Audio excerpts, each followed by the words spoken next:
Welcome to Elevated, a place where the mystical meets the everyday.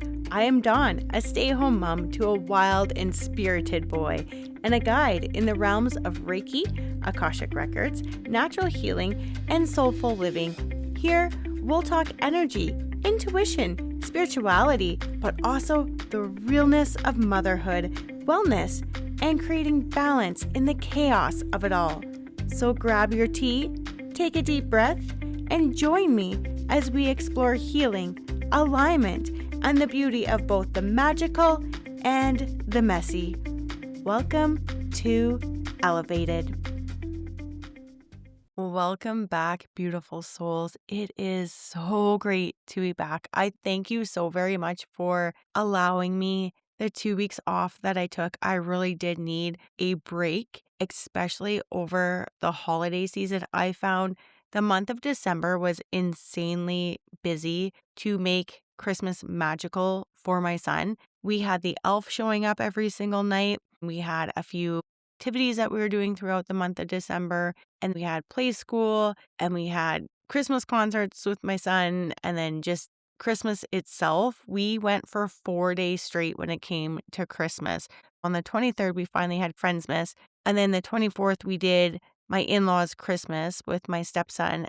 25th was just my immediate family. So basically my husband, my son, and myself. And then I did invite my parents out for Christmas after my son's nap. And then on the 26th, we went to my parents' house for my dad's side of the family Christmas. Unfortunately, we don't really do my mom's side of the family Christmas because her sister and nieces are in Alberta. My brother is in Alberta. So it's really just my mom and dad and myself here. That was kind of all we did. We had 4 super busy days. My husband went snowmobiling to the mountains on the 26th. So he traveled 12 hours away. And my son from the 27th until the 30th, we just had the most relaxing time. We went nowhere.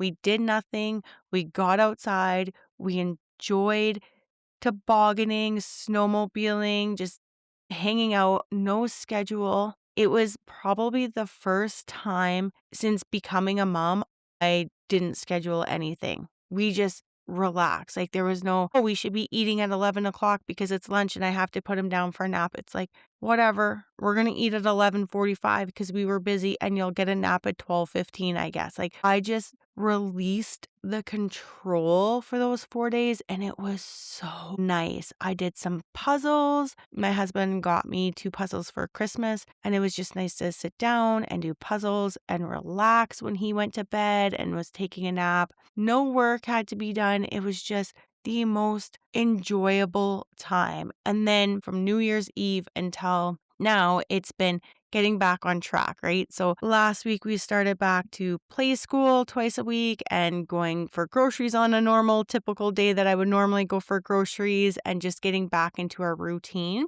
And now I have time to do my podcast. I just found like when we were out of that routine, I was losing track of days. I didn't even know what was going on. And with my husband out of town, it's so hard for me to come and do my podcast because my son's still at the age where sometimes he does wake up and my studio is the opposite side of the house on a different floor. So it's just one of those things where I have to really, really be available for him. So I couldn't podcast while my husband was out of town. And then last week I tried to podcast. I came down to my studio and I podcasted and it was wonderful to get back on the mic and all of that. I just didn't find the time to edit it because we were just so busy trying to get back into a routine. We're back on track now. I feel good. Everything is ready and I am so grateful for the 2 weeks off. I think I really just kind of needed that downtime. I wanted to talk as well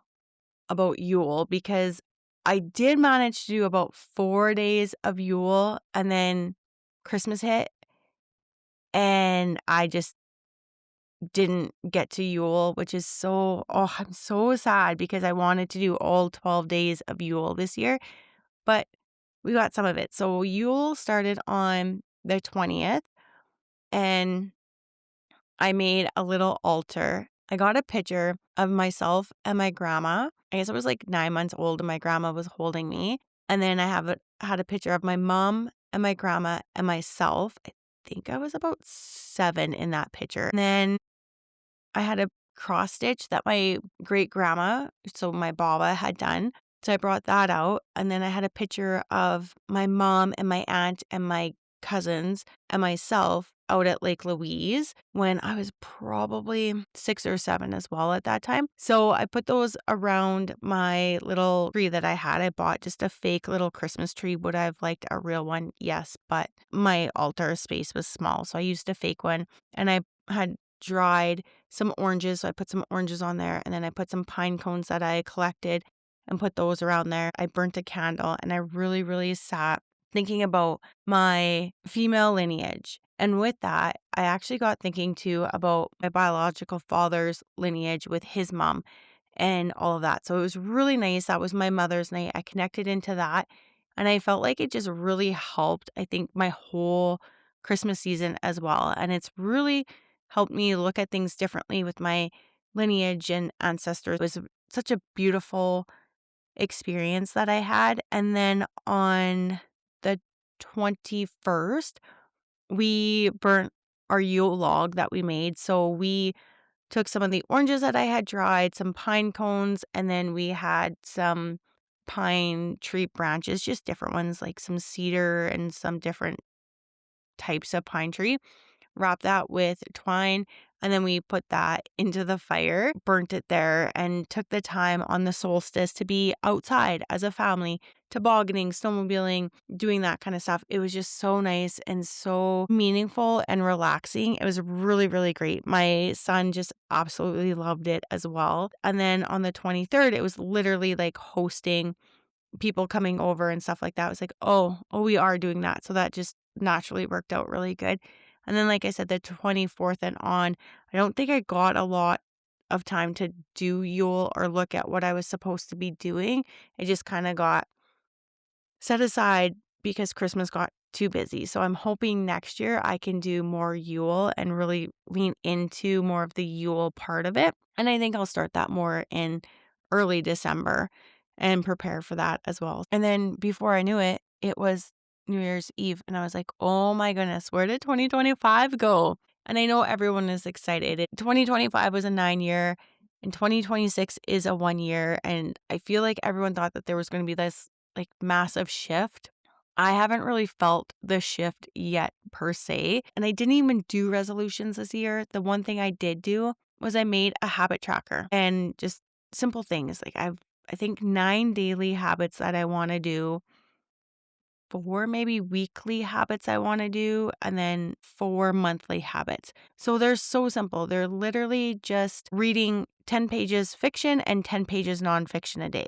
It is doing minimum 5 minutes of a workout every single day. And that workout could be anything. It could be going for a walk outside. It could be jumping on my rebounder. It could be doing my bow flex, like whatever. There's no restrictions around it. Just 5 minutes of something every single day. We're going to start out kind of small and grow with that. Meditation every day, to journal every day, to get up at 5 a.m. every day, to be in bed by 10:30 every single day.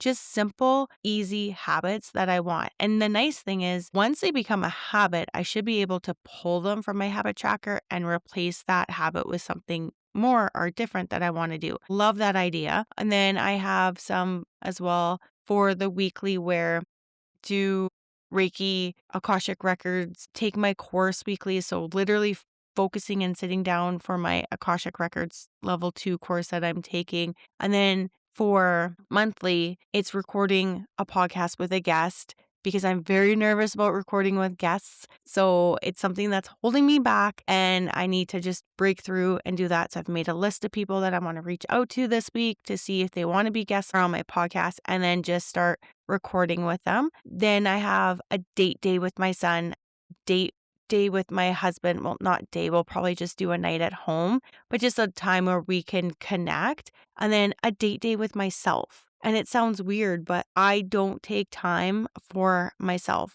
And one thing on my daily habit tracker is to do something for me that day. So whether if it's I work on my puzzle for 5 minutes, if it's I take a bath, if I do Reiki on myself, like whatever it is, it's something for me that day and not keep giving, giving, giving, giving because I overgive to everybody around me and then I have nothing left for me. And what am I teaching my son? That same thing. Like just give to everybody. Don't worry about yourself. But that's not good in any way. So just little things that I'm doing. These are just habits you could track. Was I good this month? No, I wasn't. Didn't do that well. Let's put that into the next month and let's really focus our work on that. So I love that idea over actually making the resolutions. It's just let's change some habits so that these things can happen. That's kind of how Christmas, New Year's sort of went for me. But during one of the times when I was scrolling on social media, I follow my Akashic Records teacher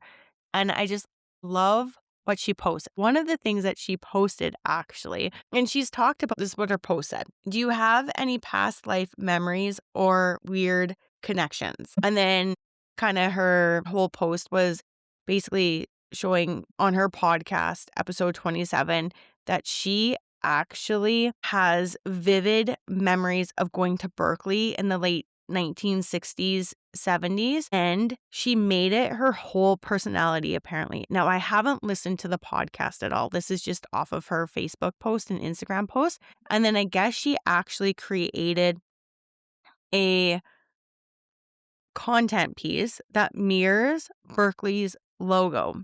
Without even meaning to, she did it. And then one of the things that she had on her post was, do you ever have any past life memories or weird connections? And it got me thinking. And that's what I want to talk about on my podcast today is I truly do.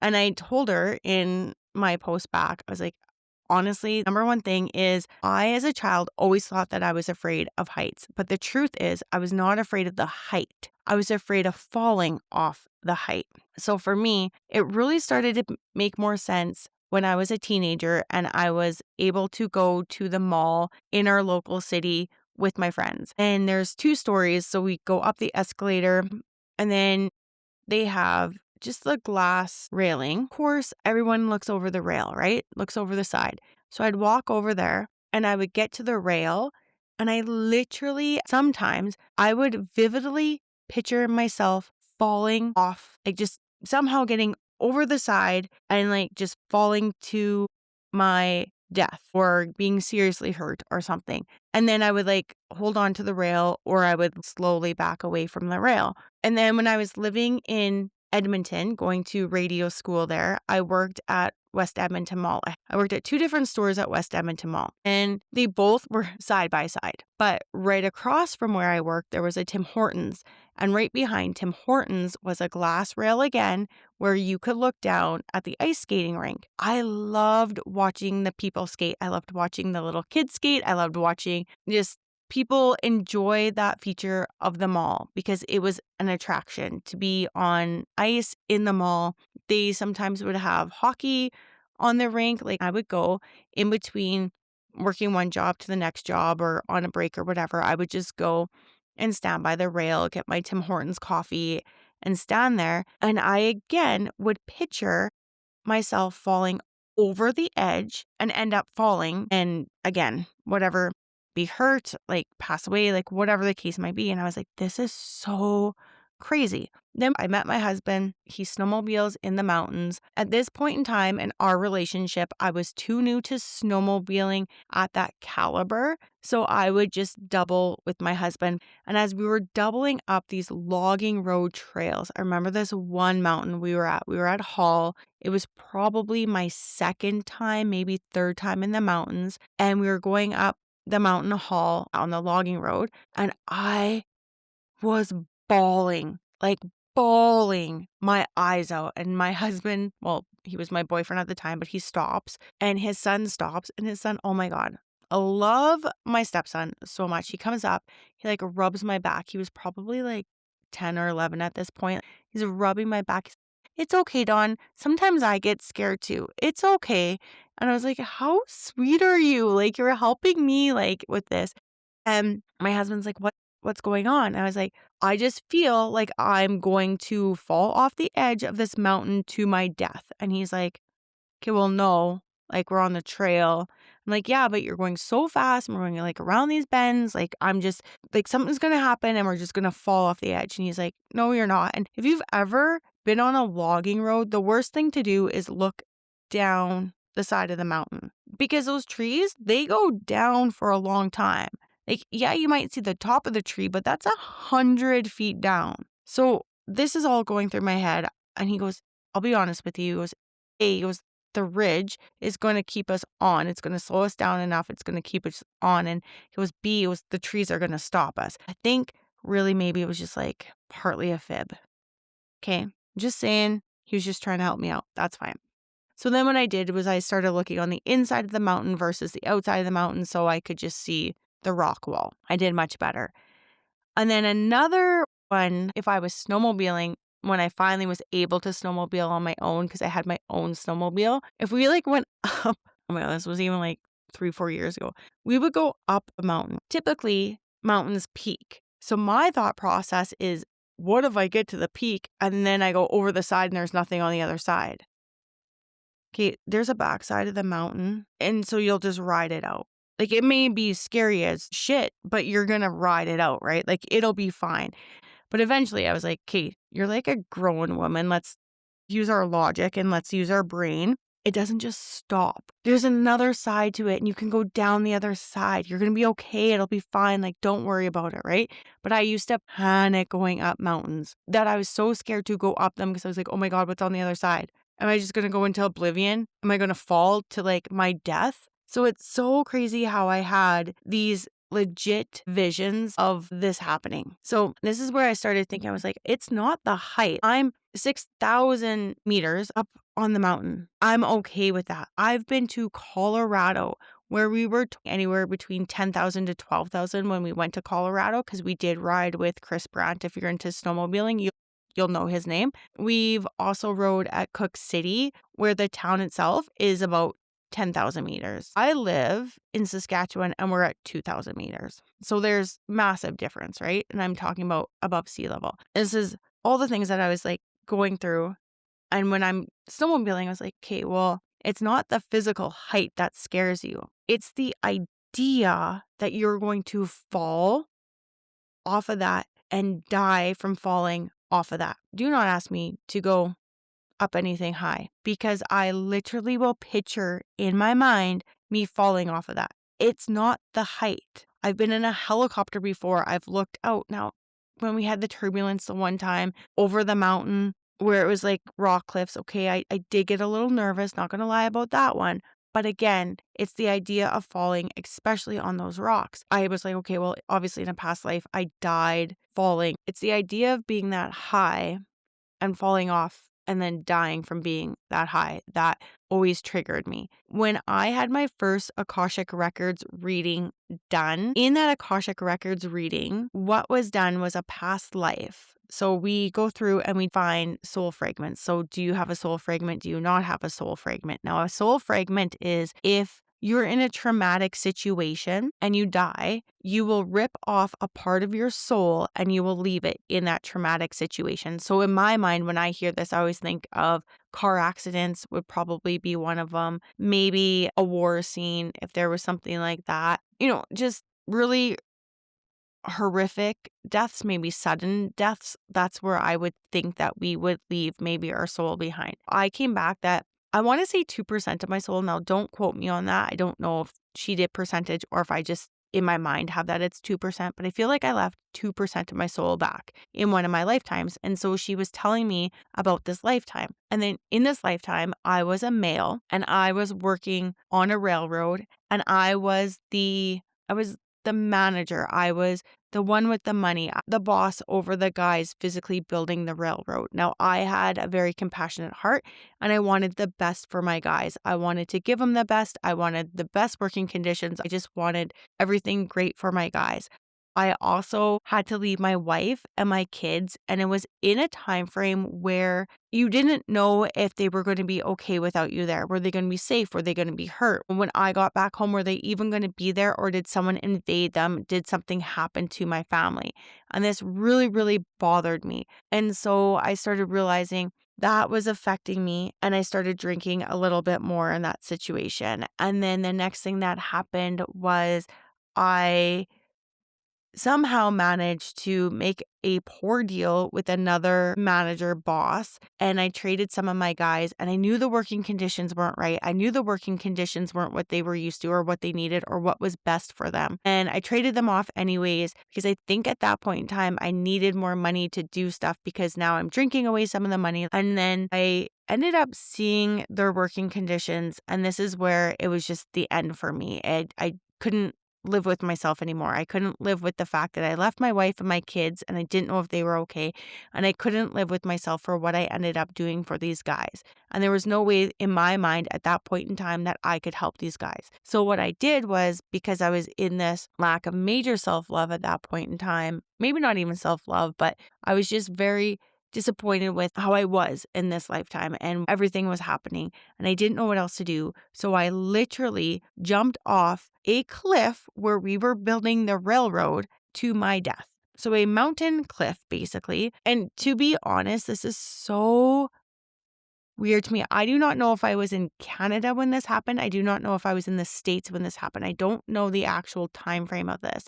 But I will say that there is one part of the railroad when we are driving from Saskatchewan to Revelstoke, BC, where we're through the mountains. And it's so nice. I think it's Yoho National Park, and it is so freaking tall, this one spot. And it's a bridge and it's so high up. And I look for it every single time that we are driving through. And there is something about that spot. Now, as I'm saying this to you, I'm like, is that maybe where it happened? And I have a thing for the railroad going through the Canadian Rockies into Revelstoke. There's just something about that. So I don't know if that was my rail line. I do have a huge love for Revelstoke. And if that spot at Yoho National Park would have been one of the spots where I was really working at and ultimately ended up ending my life and taking my life when I did that. So I had a soul fragmentation there. In that exact moment, there's that soul fragmentation. I left my soul there. And with that, I'm now running on 98% of my soul because remember, I thought that I left 2%. And again, I don't know if I was told that or if that's just what has come up to my mind. But anyways, I've left part of my soul there. Since then, I've been running on 98% of my soul. I've been missing my soul. I haven't been whole. So my lady that did my Akashic Records reading, Christy from the Birch Soul, she is amazing. She helped me out, and there's a video that you're supposed to watch for 7 days. So I had this soul fragmentation. I left this soul fragmentation there. There would be times out of nowhere I'd be like, I should not be here.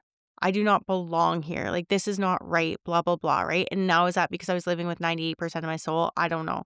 But I do remember there was one time, and it was postpartum. It would have been within the first 2 years. There was a time where I had these visions and these thoughts, and I was like, I shouldn't be here. But it was never like to the point where I was going to do any harm to myself. Like, I knew that I could never do that. But it's just like, I don't get it. I don't get why I'm here. This isn't making sense to me, that type of thing, right? And I remember one time like looking at myself in the mirror and it was like I was somebody totally different. Like my eyes were different. My face was different. It was just such a different, weird feeling that I had. And then shortly after that, I got my Akashic Records reading where I found out that I had the soul fragmentation. I know when Hell on Wheels came out, I was obsessed with the show, which it's not one where I thought that I would have been obsessed with because to me, like in this lifetime, it's nothing that I'm overly interested in, but I loved watching Hell on Wheels. So anyways, I got my Akashic Records reading back, found out about my soul fragmentation, was able to do the stuff that's needed to get my soul back. So I'm 100% right now. And now I will tell you, my fear of falling is not that big anymore. I sometimes still get it, but now I can be like, oh, no. You have this fear because in your past life, you jumped off a cliff. So it's not relevant. You're okay. Everything's going to be fine. And I just have that ability now to go through it better. But it's not where it's literally impeding me like it used to impede me. No wonder I'm scared. This one's so weird. I don't even know if my parents know this, but when we were 10 years old, we moved out to the country. So I was pretty much a city girl prior to that. We moved out to the country and we have this massive big yard. And right behind our yard, there's a little bit of green space. And then we have a gravel road. And then from the opposite side of the gravel road, there was a farmer's field. And we had patio doors into the backyard, which you could see out to the gravel road and farmer's field from there. As well, in the kitchen, there was a side window that as well kind of went to the neighbors, but also kind of went again to like our yard, the green space, gravel road, and farmer's field. Okay. So I was worried because there was field kind of on both sides there that there would be somebody with a sniper gun and a red dot on me. Okay. I'm like 10, 11, 12 at this point in time. I was perfectly fine where I was sleeping because literally there was a house like right next door to me. So I felt safe. But if there was an open field, I was worried all the time. So fast forward, my husband and I live out in the country, 12 acres of land where we are. Our walkout part of the house faces the valley, which then faces the highway, which then faces a farmer's field. Okay. So that's how it goes. So it goes our walkout, our land, the highway, and then the farmer's field. Again, there are times where I'm like, is there going to be a red dot on me? And the other night, my husband was going to bed and I was like, you should probably close your blinds. He's like, why? I'm like, because sometimes snipers can be out there. He's like, yeah, okay. And I'm like, I know it makes no sense because who are we? Like, who cares about us? Like, we're just literally normal, everyday people. But like, I don't know. I just have this thing.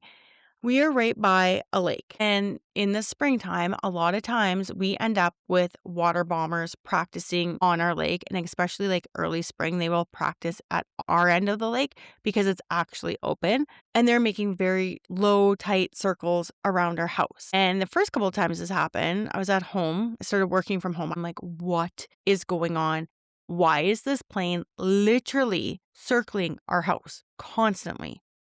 Like it literally comes by, so it goes kind of by the neighbors. It comes right by our house. And I mean, it is low, you guys. If there's writing on it, I could see the writing on it. It is so low. It's barely clearing our house, okay?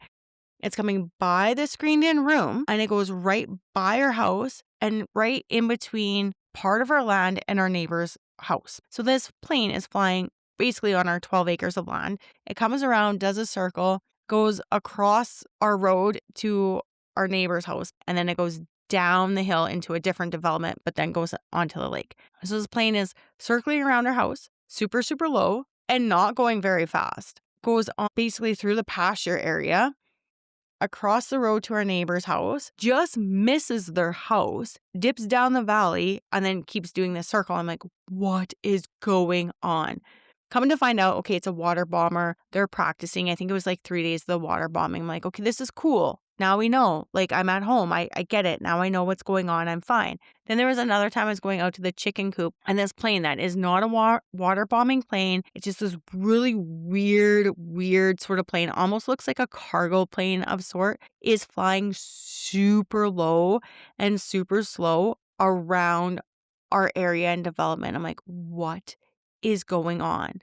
Like, why is there this plane? And I'm uncomfortable. I'm like, I want to get into a building right now. I don't want them to see me. I don't want them to know I'm here. Like, I'm just so uncomfortable with these planes. Then there is every single day right now a white plane. It just looks like a little plane and it flies just above our house almost every single day in the afternoon. And I'm like, this is so crazy. And every time it does, it makes me so uncomfortable. Last night, I went outside and it's a beautiful night out. I'm letting the dogs out. It was 7:00. But my son is like getting ready for bed. My husband's reading him his book. And I like go in his room, like, you have to come out now. He's like, why? I'm like, just come out. So they all come outside. We go on the deck. I said, what are those two lights? There's a green light and a red light. And it's going slow, so slow. I'm like, it looks like a plane. And it's really low. Like it looks like it's barely going to clear our house, right? And it's like pitch black. Like it's like 7:30 in Saskatchewan. Like it's pitch black, right? And he's like, yeah, looks like it could be a plane. Looks like it could be a drone. And we're like discussing it and everything. And it just was making this weird sound. And he's like, it almost sounds like a drone. I'm like, why is there a drone? So why is there a drone going over a house? Like, I'm not okay with this at all. Like, why? Why do we have this random plane every day going by our house? And why do we have this drone now at nighttime coming by our house? And then we see like the red light at the back. I'm like, okay, whatever. And then all of a sudden it goes by and you could hear it, and it's a plane. I swear, probably the same white plane that comes by every single day. It's now coming by at 7:30 at night. I'm like, what is going on?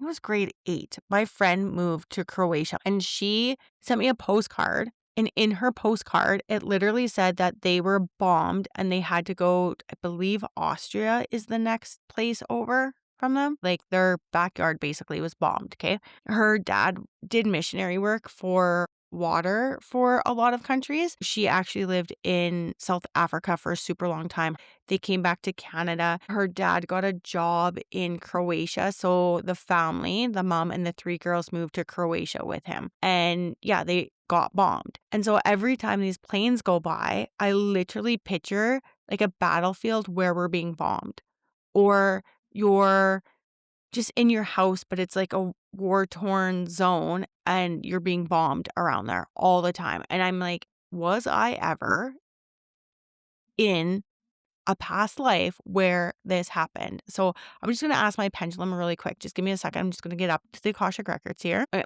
So I'm going to do this live. I'm now in the Akashic Records. I got my pendulum. Did I have a past life where I was in a war-torn area and I was bombed at? Okay, so my pendulum is saying yes. Now I'm going to ask it, did I pass away from being bombed? And the answer is yes. Very interesting. This within my last 5 lifetimes. So yes, it's saying it was 4 lifetimes ago. No wonder I'm having such vivid memories and ideas of that. So I'm going to go in and I'm going to clear that, definitely. But good to know where it's coming from now. But yeah, it's so crazy. And like my husband looks at me all the time when I like talk about snipers. He's like, Dawn, like we live in Saskatchewan, Canada.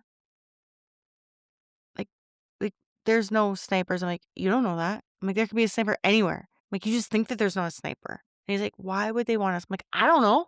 I don't know why. I'm like, they just want us. And he's like, oh my God. But it never happened, like I said, until I literally moved out to the country. So obviously wherever I lived in that lifetime, and I'm not going to go through the whole thing with you on this podcast, although that would be pretty cool. But obviously wherever I lived, it must have been like out in the country sort of area, very big, open, vast area where this just happened. Like it's so crazy. Obviously there were snipers around all the time. Obviously we were bombed, like the idea of the planes. And here's the thing though.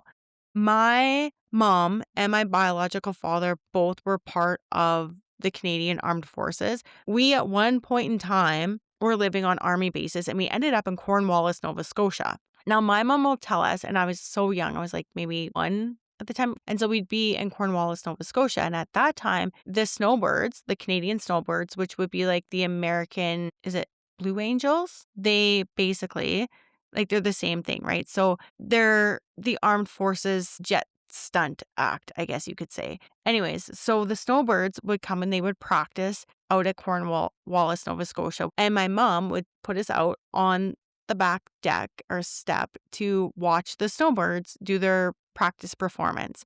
And it is so funny because literally the snowbirds come for whatever reason. Like if we have sometimes like Grey Cup, they'll come in. Country Thunder, which is like a massive outdoor country concert that the town right next to us puts on every single summer. They will have the snowbirds come and do a little bit. Sometimes the snowbirds will fly over for our football games just because they are literally in the next city over from the football stadium. They're usually based out of Moose Jaw right now. I don't know if they practice there, but they're based out there. And there are some times where literally we will just have them kind of around. So anyways, the snowbirds will be around and I will be so peaceful and calm when they're flying. Like it doesn't bother me whatsoever. Like I know that they must just be like stunt acts, but yet like a little biplane goes by my house low and I'm like, oh my God, this is where I'm going to die. Someone's going to bomb me. Like, it's so crazy. I definitely have to work on that one. But that other one, that other like sort of cargo plane one, actually turned out that there was like some weird movie being filmed in the town kind of like next to us. And then in Lumsden as well, I believe that they were filming, and they needed this sort of weird looking plane. And it was a weird looking plane that was flying super low and like circling around. And there was no advance warning that this was going to happen. It just kind of happened. I was like, I'm so uncomfortable. Now I do know every spring as well that the water bomber comes. So I'm not afraid when I see the water bomber, which is really weird because we as children growing up had a cottage out at one of the lakes in Saskatchewan. It's about an hour from Regina. And again, it's in between like Regina and Moose Jaw, which are the two cities closest together. And there's this lake in between, and they would come by on that lake and they would be practicing their water bombing in the middle of the summer, that type of thing. I'm used to seeing water bombers. I'm used to seeing them land on the water, picking up the water, unloading the water. That never bothered me. But this one flying, I think, because it was so close to my house and it was so low and it's like literally circling around my house. And like I said, it was so low that I could read whatever writing was on it.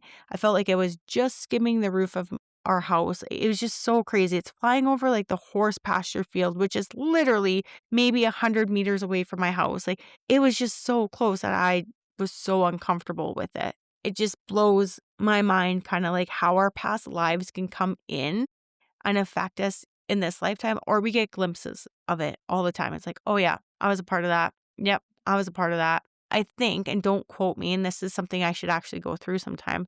I feel like there is a part of me as well that was a part of a Native American tribe of some sort. I don't know if I was with Sitting Bull's tribe. I just feel like at one point in time in my life, I was very involved in a tribal time in that regards as well. Even now in this lifetime, I always say creator, which is something that I know our First Nations would say. I don't say source. I sometimes say universe, but I don't really say source. I say creator a lot. Sometimes I wonder too if it's more like Inuit as well, something to do with that, because I just love the winter Alaska, The Last Frontier. Absolutely love that show. So it's just so weird to me how these past lives have kind of come into like this lifetime. So to end my podcast today, I got a new animal spirit deck, the Wild Unknown Animal Spirit deck by Kim Kranz. I pulled the Panther card and I'll take a picture of it and then I'll just put it up on my socials for you. It's a very interesting deck. So it does have different earth elements as well. So this is a fire element. The Panther won't stand to see our growth or energy stagnant. Instead, it pounces into our lives and causes all kinds of havoc with the ultimate intention of bringing us towards more fulfilling lives. It's unexpected, uncomfortable, and sometimes feels devastating. But after all the dust clears, it's easy to see the Panther's wisdom at work. We've all been through these experiences, and they make us better people. Trust that the Panther's journey always leads to a brighter place. And then it says, when we're in balance with the Panther, we're brave and we're protective. And when we're out of balance, we're self-destructive. And then to bring us back into balance, we have to get rid of the unnecessary. Thank you for being here. Thank you for listening. I hope that this maybe just sparked you to want to kind of like just go through your life and be like, what's coming through in this lifetime that maybe could be from a past life? Like, I just love that whole idea of past lives. I really, really, really do. I know some people believe in past lives. Some people don't believe in past lives. I just think I believe so much in a past life because I'm like, why would I be afraid of falling? Why would I be afraid of airplanes flying over? The other one too, I always think about like people that are really afraid of water. Like my husband is so afraid of water. And it's like, well, probably because you passed away from drowning. I don't know. I just feel like anyone in this lifetime that may be literally afraid of water that hasn't had anything really happen to them in this lifetime to make them afraid of water. It's just something to do with a past life. But sometimes just our fears, like being claustrophobic, where did that come from? Why are you claustrophobic? Like, was there something in your childhood that made you claustrophobic and now in your adulthood you're like that? But like, if there wasn't, why are you literally claustrophobic? It just always makes me wonder, what past lives do we have that are in play that affect us in this lifetime. And here's the thing, when I went to Body Talk and I was talking to my Body Talk practitioner about this and past lives, he even said our past lives should not be coming in and affecting us. He's like, yeah, we might have like some memories of it, that type of thing, but it shouldn't actually be coming in and affecting us to the point where it's that vivid. He goes, there's something that is cross-wired from the lifetimes that is coming in. And it shouldn't be happening. Like, yes, to have a little memory of it. Okay. Like you meet somebody and you're like, oh, they're part of my soul family. Okay. Like they just have like a familiarity to them. That's okay. Next week, I got a couple topics that I'm debating on. I don't know if I want to do one on archangels because I do not know the archangels very well. So it's something that I've been working on and I kind of want to just expand my knowledge out to the rest of the world. If I want to do one on our auras, because again, I know what they are, but I don't know them deeply. And so I kind of want to learn about that. I do want to do one probably closer to the Chinese New Year in February about Chinese New Year in general, what it is, what it stands for, why it is when it is, and then go through the snake year that we are in right now, then going into the fire horse. And what does the fire horse mean? And on that note, thank you so very much for being here. I appreciate it. Please like, review, follow, all of the things. I'm so glad to be back. I'm excited to be back. I can't wait for what this year is going to bring. I'm going to do it, you guys. I'm going to get some guests on tomorrow. I'm going to sit down. I'm going to get a hold of the people that I want to have on my podcast, and I'm going to start having some guests. It's something I'm nervous about. It's something that I'm very uncomfortable doing, and I'm just going to go for it. So it might really suck in the beginning, but I'm going to learn and it's going to just get better and better and better. So thank you again for being here. Have a wonderful, wonderful day. And please remember, like, review, share, follow, all the things. If you want to follow me, you can follow me on Instagram and Facebook at Elevated Soul Healing is my actual socials for doing Reiki, Akashic Records, anything like that. If you just want to follow the podcast on Facebook, it's Elevated. And then on Instagram, it is elevated.pod. If you want to get a hold of me, you can email me at elevatedsoulhealing@gmail.com. I am working on my website. Thank you again for being here. I'm so excited. Have a wonderful night.